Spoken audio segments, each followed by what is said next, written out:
ইউবাতু হাইয়া।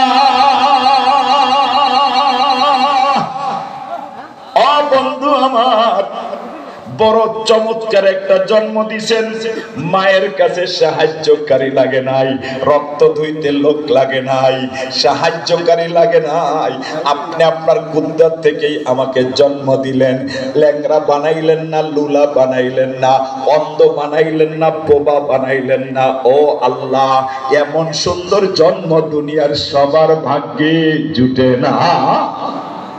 সালামতির জন্ম দিলেন। এবার আপনার কাছে আরো দুইটা জায়গার সালামতি চাই। জন্ম যখন নিরাপত্তা দিলেন, তো আমি ঈসা আপনার কাছে দুইটা নিরাপত্তার বিধান চাই। কি চাও? বলে এমন হায়াত দেন যে আমার মরণটা যেন ঈমানের সাথে, নিরাপত্তার সাথে হয়।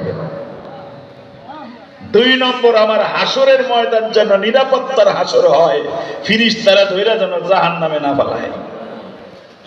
জন্ম সুন্দর দিচ্ছেন, এবার মরণ সুন্দর চাই। মরণ সুন্দর দিলেই তো আখিরাত সুন্দর হইয়া যায়। কথা ঠিক না বেঠি? ঈসা পয়গম্বর আল্লাহর কাছে বলেন, আল্লাহ, জন্ম সুন্দর হইলে মানুষ সুন্দর হয় না,